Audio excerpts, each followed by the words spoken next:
Di sini ada 3 soal tentang soal bangun ruang sisi data. Di sini ada 3 soal.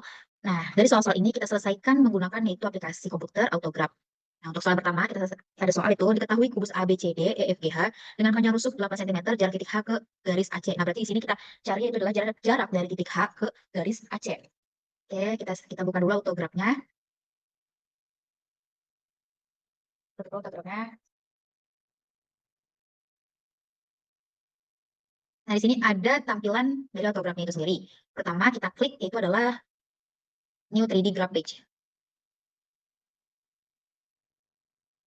Kemudian di sini udah ada bentuk kubus. Kita buat sekarang selanjutnya itu adalah kita akan membuat kubus, yaitu di soal itu dengan panjang rusuk 8 cm. Nah, kita buat kubus itu 8 cm karena ini. Nah, selanjutnya kita buat di intercept. Karena itu ada rusuknya 8 cm, kita buat di sini itu adalah bagi duanya berarti 4 cm. Nah, kalau yang cepat itu kita klik yaitu preset, terus kita klik cube, kita klik OK. Nah, dari angka-angka ini kita ubah karena tadi 8 cm di soalnya. Nah, kita ubah angka-angkanya menjadi 4. Nah, untuk bentuk negatif atau positifnya kita sesuaikan dengan yang sudah tertulis di sini. Nah, misalnya di sini ada 0,5, kita ubah jadi 4.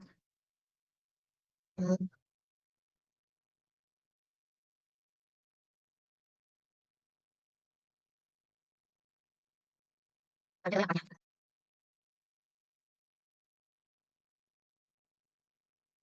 Ya, sudah seperti ini, kita klik line, terus kita klik OK. Nah, maka keluar di sini adalah bentuk kubusnya dengan titik-titik yang kita bikin tadi. Nah, selanjutnya kita masuk ke soal yaitu jarak titik H ke garis AC. Nah, di sini kita beri label terlebih dahulu untuk setiap titiknya dengan cara yaitu kita klik titiknya satu, kemudian kita klik kanan, terus kita klik text box. Kemudian kita hapus ini semua, kita ganti jadi A, titik A. Kemudian yang ini juga text box, titik B.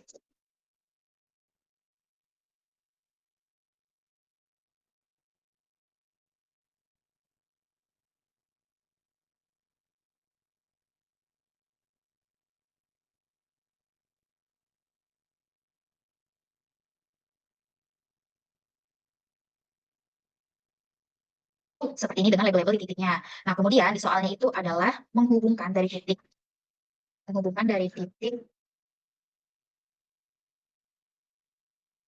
H ke titik AC. Nah, pertama itu adalah kita hubungkan dulu kita buat dulu garis AC-nya itu dengan menghubungkan titik A ke titik C. Kita klik titik A, kemudian kita klik titik C, lalu klik kanan, kemudian kita klik line, terus kita klik line segmen, terus klik OK. Nah, udah ada kan di sini garis titik A ke titik C. Terus kemudian kita hubungkan dari titik H ke garis AC itu dengan cara kita klik titik H-nya, kemudian kita klik garis AC. Lalu kita klik kanan, terus kita klik point, terus kita klik close point. Nah, keluar di sini bentuk garisnya. Nah, kita lihat ada berapa jarak dari titik H ke titik AC-nya, yaitu dengan kita klik garisnya menghubungkan titik H dengan titik AC-nya. Kita klik. Nah, di sini di bawah, paling bawah di sebelah kiri, itu keluar hasilnya. Kita bisa klik, double klik. Nah, keluar hasilnya adalah 9,788, atau jika dipangkatkan adalah 4/6. Coba kita lihat ya di soalnya, ada nggak? Nah, berarti sini ada ya, 4/6, berarti jawabannya adalah yang C.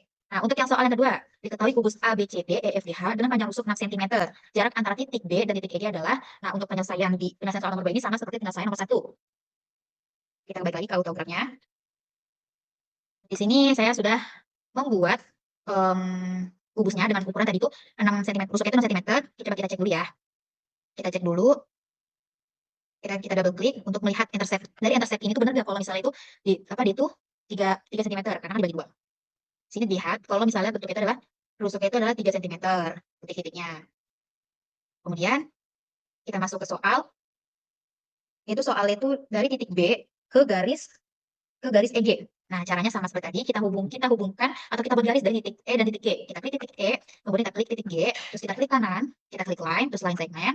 Nah, keluar hasilnya garis EG. Kemudian kita hubungkan dari titik B ke titik EG. Caranya adalah dengan titik B diklik, terus kita klik garis EG-nya, kita klik, kemudian kita klik kanan, kemudian kita klik point, terus kita klik close point. Nah, keluar hasilnya kan.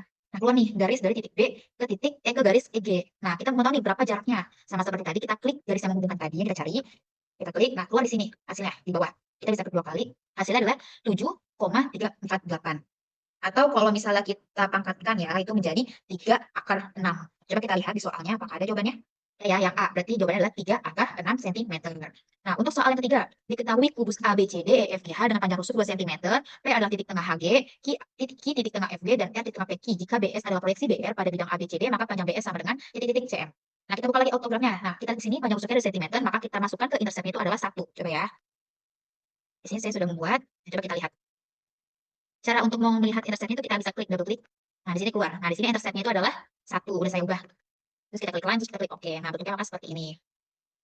Nah, di sini labelnya masih belum lengkap. Kita lengkapin dulu. Masih A, B, C. Nah, kita lengkapin.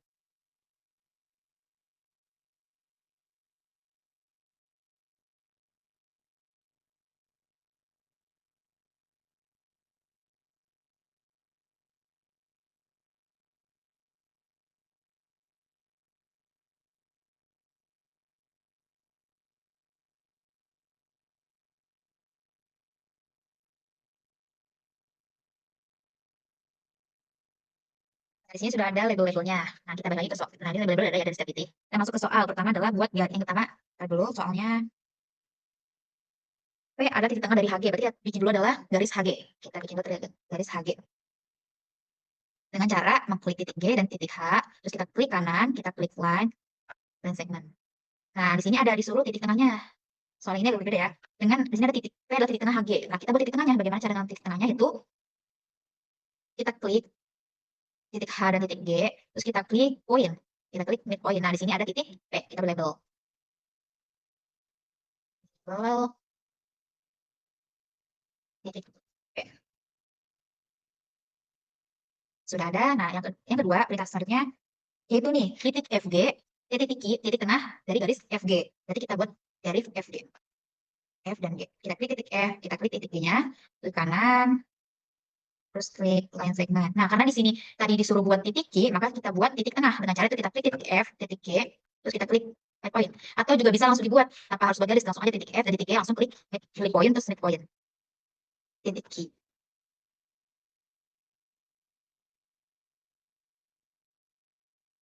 Titik Q-nya.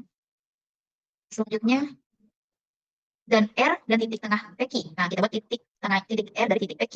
Kita buat dengan cara cepat aja ya, titik P dan titik Q. Nah, kan ada garisnya. Sengaja kita buat garis dulu. Karena di sini belum ada garis, kita buat garis dulu. Nah, titik kita pilih titik tengah titik R. Kita buat titik tengah poin, terus my point.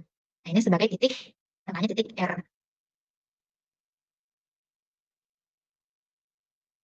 R. Nah, sudah dapat ya. Selanjutnya, perintah selanjutnya titik R. Nah, jika BS adalah proyeksi BR pada bidang A, B, C, D, maka panjang BS sama dengan titik CM. Kita lihat nih, jika BS adalah proyeksi BR. Jika BS adalah, nah BS kan belum ada. Nah, kita karena dia proyeksi dari BR, berarti kita buat garis terlebih dahulu ke garis BR. Itu dengan cara menghubungkan titik R dengan titik B. Ini dengan titik. Terus kita klik line dan segmen. Nah, sudah ketemu.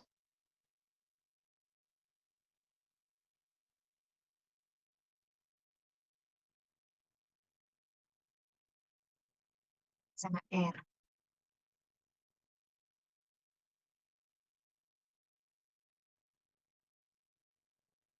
Jika BS adalah proyeksi BR pada bidang ABC. Nah, ini kan udah BR. Nah, terus kita proyeksiin. Caranya itu kita klik dulu. Kita klik juga titik D dan titik BC. Sama seperti cara yang atas. Nah, kita sudah proyeksi, berarti yang titik BC juga sama kita proyeksi juga. Langsung kita cari titik tengahnya itu dengan poin, terus naik poin. Terus yang ini juga sama.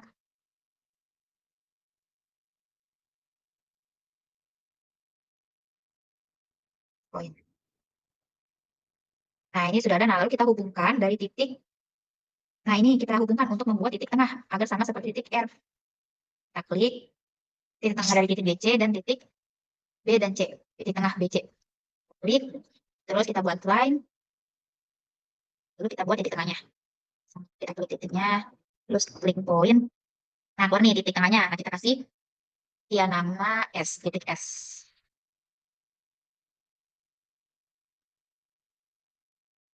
Titik S.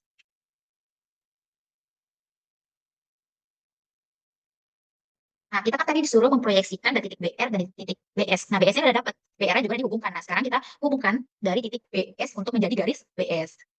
Misalkan caranya kita klik titik BS-nya, terus kita klik B-nya, terus kita klik line, terus kita bikin poin. Nah, dari tengah. Nggak usah.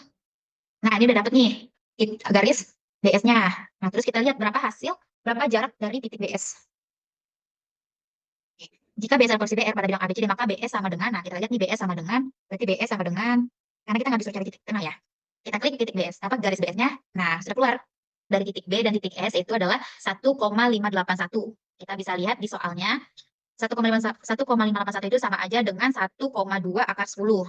Nah, bisa kita lihat sini jawabannya adalah yang C, 1/2 akar 10. Oke, sekian untuk penyelesaian autograf. Di sini saya ingin menguji data dari skripsi Nihla, yaitu uji validitas, uji reliabilitas, uji normalitas, terus uji homogenitas, dan uji hipotesis pada uji T, menggunakan SPSS. Nah, untuk data-datanya ada di skripsi. Di sini ada data dari instrumen tes, validitas instrumen tes, terus ada data reliabilitasnya, kemudian sini sudah ada di sini ada hasil post test dari kelas eksperimen, terus ada juga hasil post test dari kelas kontrol. Nah, sekarang kita menguji menggunakan SPSS. Nah, saya juga sudah masukkan datanya ke Excel.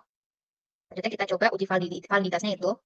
Kita buka dulu SPS-nya, kemudian kita klik variable view, terus kita tulis namanya ini menjadi item-item ini maksudnya adalah soalnya. Soalnya yang pertama bisa ditulis soal atau yang lain. Item satu.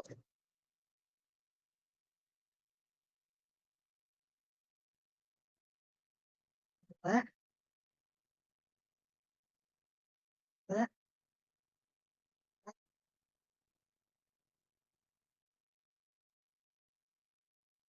Karena soalnya di data itu ada 6, maka kita buat itemnya itu ada 6. Kemudian kita taruh juga untuk skornya. Skor total. Nah, di sini bisa dilihat sudah ada ya. Nah, kemudian kita ubah desimalnya ini menjadi 0 semuanya.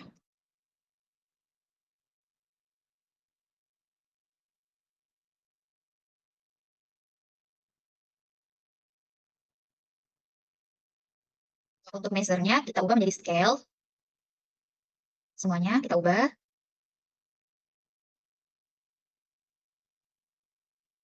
Jika sudah, kita kembali lagi ke data view. Data view ini kita isi dengan data yang kita buat di Excel tadi. Untuk menguji validitasnya, kita kopas aja. Untuk soal dan totalnya. Kita kopas. Kemudian kita ke space lagi, kita paste. Maka datanya sudah masuk. Lalu untuk menguji validitasnya, yaitu kita klik Analyze. Terus kita klik Correlate. Kita klik Bivariate. Terus keseluruhannya, untuk data seluruhnya kita pindahkan ke variabel. Lalu kita klik OK. Nah, bisa dilihat di sini ada skor totalnya itu ada 496, ada 0496, 0378, 0443, 0698, 0630, 0625. Nah, coba kita lihat di hasil skripsinya. Coba kita pastikan. Nah, dengan R tabelnya itu adalah 0, karena di sini datanya ada 34. Datanya ada 34, maka dia R tabelnya itu 0,339. 0,339, maka hasil dari skor totalnya itu adalah valid. Untuk soal pertama itu valid karena dia lebih dari 0,039. Terus untuk soal kedua juga valid karena dia lebih dari 0,33.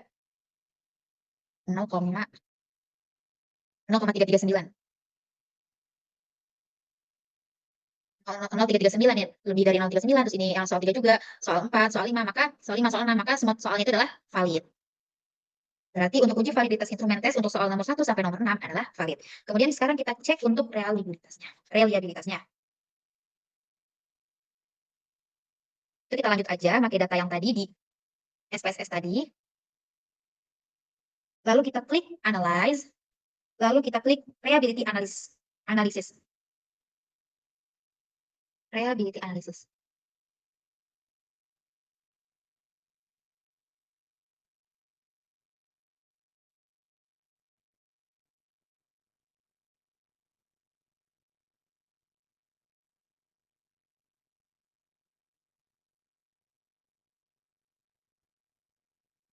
Jadi di sini ada reliability analysisnya di scale. Kita klik scale, kita klik reliability analysis. Kemudian kita pindahkan semua itemnya, semua datanya ke item. Lalu kita klik oke. Nah, bisa dilihat di sini ada reliabilitas itu ada 706. Karena dia lebih dari 0,529, karena di 0,729 ini lebih dari 0,40 dan kurang dari 0,60, maka reliabilitas soal yang digunakan adalah cukup. Selanjutnya kita menggunakan uji normalitas. Untuk uji normalitas kita gunakan data baru. Di sini sudah saya bikin karena deskripsi menggunakan uji normalitas ada dua, itu ada uji kontrol dan uji eksperimen satu di data dengan satu, maka kita uji dengan satu juga.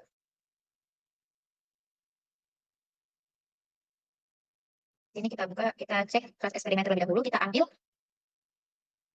totalnya. Kita ambil nilai dari kelas eksperimen. Kita copy, kita ke SPSS, kita ke variable view dulu, ke variable view, terus kita kasih nama di sini adalah eksperimen. Terus desimalnya kita ubah menjadi 0. Terus untuk measure-nya kita ubah menjadi scale, terus kita data view. Nah, yang tadi nilai eksperimen udah kita copy, lalu kita paste. Nah, udah ada nilainya, udah keluar. Nah, langsung kita cek uji normalitasnya itu menggunakan klik analyze, lalu klik descriptive statistic, terus klik explore. Kemudian kita pindahkan eksperimen ini ke dependent list, lalu kita klik OK.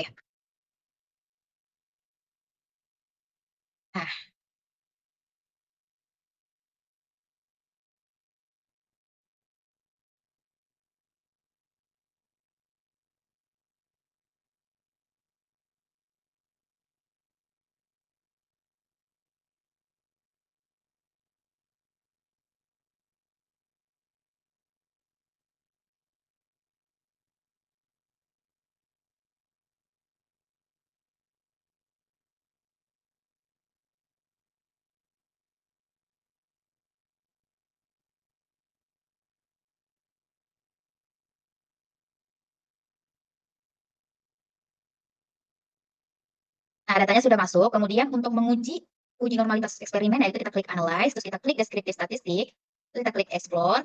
Kemudian kita pindahkan dari eksperimen ini ke dependent list. Coba dulu ya, coba. Kita pindahkan dari sini, dari ini ke dependent list, terus kita klik plot, terus kita klik normality, terus kita klik continue, terus kita klik OK. Nah, bisa dilihat di sini, kalau uji normalitas ini kita di sini di deskripsi itu menggunakan Shapiro-Wilk. Kalau jika menurut Shapiro-Wilk itu, jika lebih dari signifikan itu lebih dari 0,05. Nah, di sini ada 0,97, berarti dia signifikan. Nah, berarti dia normal. Pada tabel signifikannya itu adalah 0,127. Berarti untuk normalitas uji kelas eksperimen itu berarti normal. Nah, selanjutnya kita coba menggunakan kelas kontrol. Uji normalitas untuk kelas kontrol. Kita buat data baru. Kita klik variable view, terus kita klik di sini kontrol. Nah, kemudian kita klik desimalnya 0, kita ganti, terus unknown-nya, misalnya kita ganti di scale, terus kita ke data view, kemudian kita masukkan data dari Excel yang sudah saya masukkan, di sini sudah saya masukkan, kita masukkan nilainya, kita copy dulu terlebih dahulu untuk nilainya.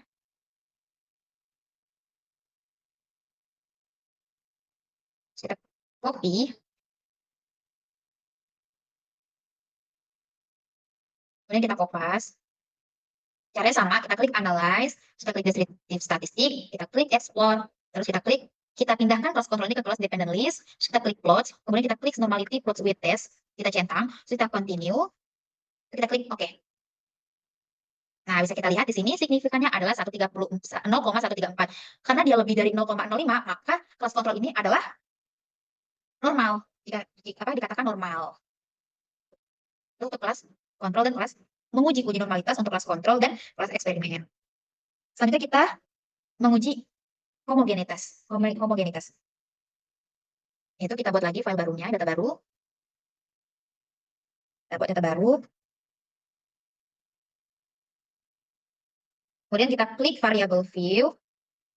Terus kita klik hasil. Kita klik kelas, kita ubah dulu desimalnya menjadi 0, lalu kita isi labelnya itu menjadi hasil, dan kelas itu jadi kelas juga, labelnya kelas tetap. Nah, untuk values ini kita masukkan data. Tulis 1 itu eksperimen, karena kita ada 2 kelas, eksperimen dan kontrol. Eksperimen. Terus yang 2 kontrol. Kemudian kita klik OK. Selanjutnya untuk measure kita ganti menjadi scale. Nah, jika sudah, kita masuk ke view, kita masukkan data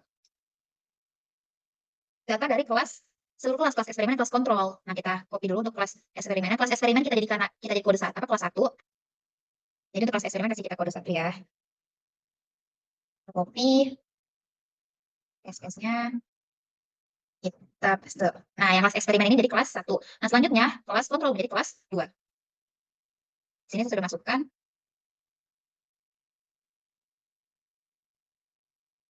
Oke.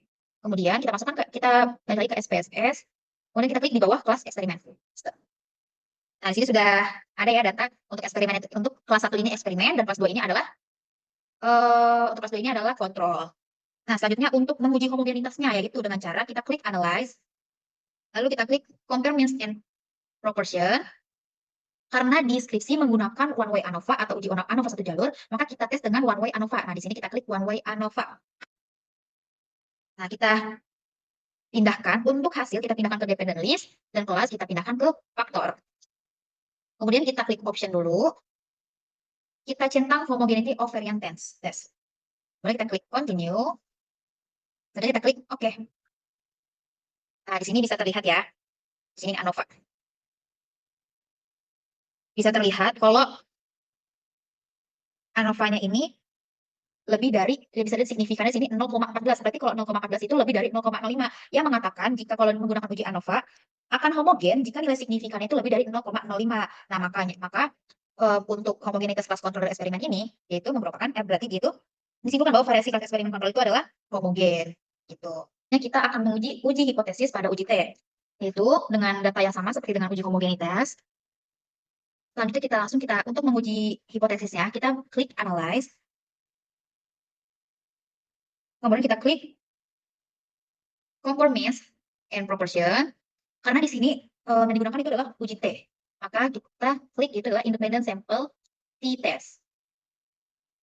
Nah, terus kita pindahkan itu untuk hasilnya itu kita pindah ke tes variabel S, dan untuk kelas kita pindahkan ke grouping variabel. Terus kita lihat define groups.